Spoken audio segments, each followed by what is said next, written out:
Hey yo, I'm Julian. I'm sitting here with Alesha Dawn at the Superhero Academy Mastermind. And Alesha and I are going to just jump into a conversation about freedom culture, about purpose, and what we're up to in this world. So welcome, Alesha. Thank you for having me. Yeah. Alesha, I would love to understand right now, right today, in this very moment, as we're sitting in this like super abundant jungle, Yeah. what is alive in you? What's resonating from this experience here? Wow. So what is alive for me right now is facing my fears. And this morning, I faced one of my greatest fears, which was speaking in front of a group of people. And during that time, I was like, what else? What else can I face? And the thought came to mind, oh, what would be worse or harder than talking to a group of people would be talking in front of a camera. No way. Absolutely. Boom, it is. Boom. And there you are asking me to speak in front of the camera. And so what's alive for me is just like looking for my strengths within my weaknesses and being able to alchemize that. So that's alive for me right now. Cool. I think when we're going into strengths and weaknesses, we're just really letting go of this denial that we're all perfect. And like for me, every time I'm in front of a camera, just full disclosure, like I'm excited. This is somewhat natural, but also I'm always vulnerable. So I think we don't need to be perfect. Yeah, and I'm really starting to understand at a deep level that vulnerability is the new strong. Yeah. So let's talk about value, because vulnerability is one of these core values that I feel are kind of recreating a narrative of what it means to be human. Yeah. Give us a little bit more about how that occurs for you, how these values show up in life and work, in connection with other people. How vulnerability applies? Vulnerability or values that are really dear to your heart, yeah. So vulnerability allows us to see what's underneath the surface of each other, right? And I'm sure you've probably heard this metaphor before, but like the iceberg, right? And how we have this little tip of an iceberg and then we have all this stuff under the surface. And then when we look around, we just see everybody's little tip and we think that's all they have. They don't have all that stuff under there, but I do, right? So just like lowering the water line, right? So we get them all see that we're all kind of sharing this same experience. Because a lot of times we just see the highlight clips of people's lives and we think that their lives are so perfect and so beautiful and they don't share the same struggles that we share. And so when people get vulnerable, then we start to realize just how connected we are and share a lot of the same experiences. Powerful. I really like where you're going right away with this, because yes, we are sharing somewhat of the same experience. And then also we have these uniquely different experiences. Yeah, it's the same emotions. Like it's like a weather, right? It's like the rain comes in and we're all feeling this weather, this rain, but some people have an umbrella and some people are barefoot dancing in the rain, you know, but we're having an experience, a shared experience of the rain. But it's through our own filters and apertures. So would you say that the experience of inner freedom, the experience of being a human, of humanity, is an experience of a shared emotional field? Absolutely. I think our fields are far more shared than we realize. I feel that, like, as an example, maybe 500 years ago, if someone were to hear a radio, they would have thought it was magic or evil, right? Like, where's that voice coming from in that box? Right? But sound traveled on waves in the air that we just couldn't see.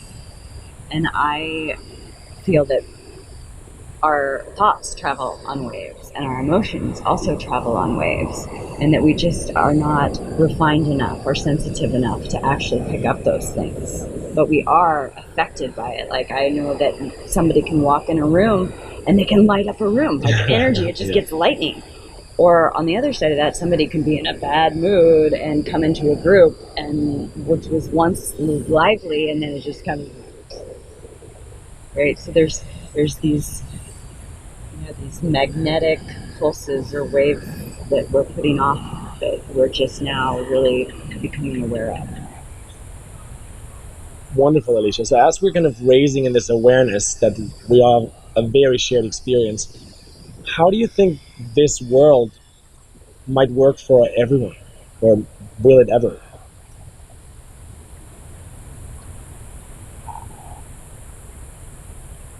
I believe that it is working for everyone, and we just don't even know it yet. We are all creating our own experience, and it allows us to create our own unique experience. And I know through my own experience that some of the greatest challenges that I've had have also been some of the deepest teachings and the most empowering, the most empowering things that have happened to me have happened through my tribulations.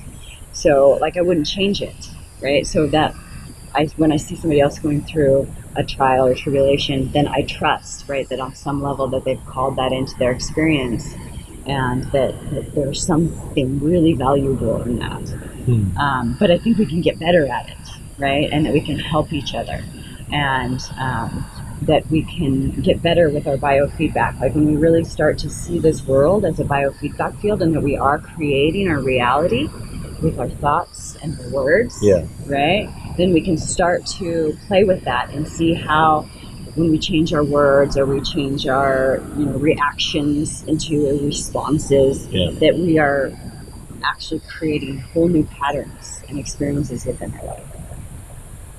So, and I feel like we're just at the precipice of being able to really harness our technology to help us refine. Right now, like Facebook and all these things, like they're exploiting our need for feedback, right? Like, do you like this, right? But that's a need, like that. We love that feedback. Well, what if we could actually use that feedback in a better way? Right? Like, what if we could have our technology help us refine our values, what we find valuable, our character. We're just about ready to hit an exponential, quantum leap in the way that we live, right? Our multidimensionality. And I think that technology plays a huge role in that. Absolutely. So, Alesha, just to make it very personal and bring it also back to you, what is it that you feel is your purpose at this point in time? What are you working on that is your creation, that you really feel called into being? Wow, that's such that question always just like, that's also another greatest fear, right? Okay, be in front of the camera, public speak, or tell me what you do. What is your gift? Who are you? Right? Speaking about myself is very challenging. Also, just because of the nature of, like, one of the things I think is so important right now is just being, right? Just being a human, allowing ourselves to be in the heart space, right? Like, we have so much pressure to be ambitious or be accomplish things, right? Or get outside validation. So my journey has been to find that validation from within, and to not need to do or impress anyone, but just to really come into my own deepest integrity. So ultimately, that is my work, is embodiment, right? Like, don't preach the gospel, right? Like, be it. Live it. Live it, right? So embodiment is my mission. So give us some examples of who you're consulting and helping and kind of stewarding the projects off to make them become real. Because I know you work with some really powerful people. Absolutely. So, yeah, I find myself, in relationship. It's my relationships, the trust, the people that I have in my field that we just process and come to, like, revelations and insights.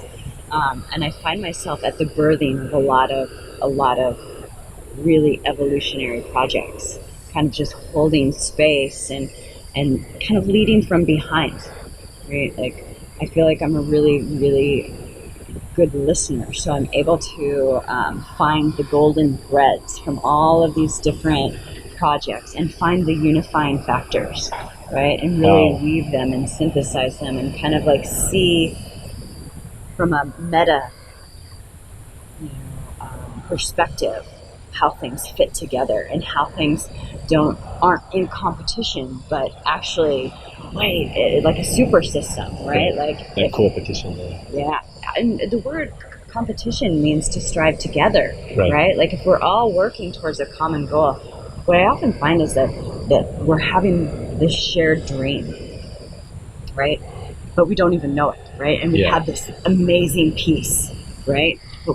And we feel like we have to build the whole dream so we can fit our piece in. So we have all these people who are trying to build this whole thing just so they can fit in their piece, right? But what is that whole thing, and how can we bring all the pieces together, right? So what I hear you say is you're part of weaving the connections for synergy, for that competition in the sense of collaboration.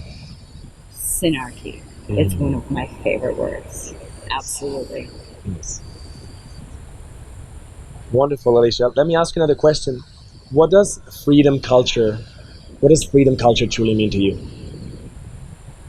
Oh, wow. This has been a deep contemplation for my whole life, actually. Like, what is freedom? Right? Like, I mean, freedom has changed for me dramatically. Right?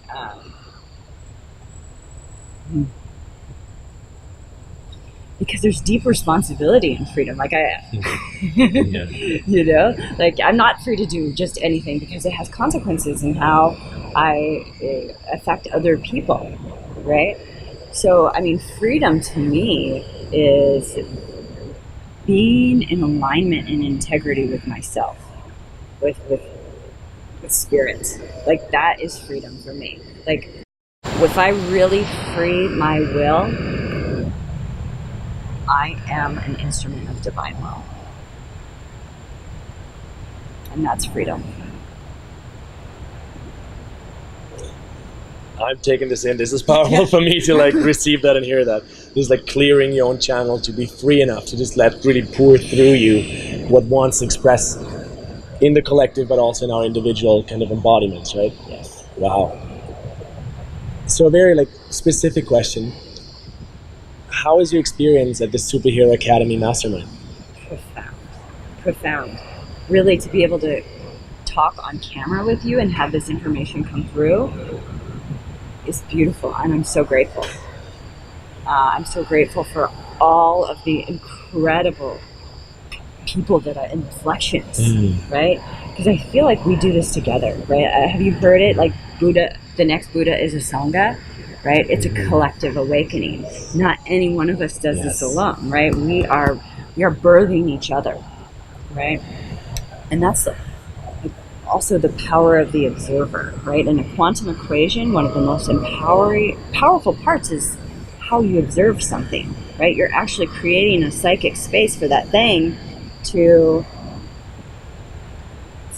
come at you in that form, right? Like, so to be around sacred observers who are seeing me in my highest allows me to step into that. Absolutely. I love that you use the word observation and observing, because I mean, we're here in Costa Rica in the jungle at a permaculture eco-village called Punta Mona, and the three principles of Superhero Academy are education, location, and communication, right? So the location part, as you say, really makes it possible to step into this container of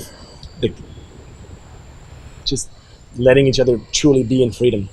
Absolutely. There's something really profound birthing right now through all of us. And everyone who is hearing this message is not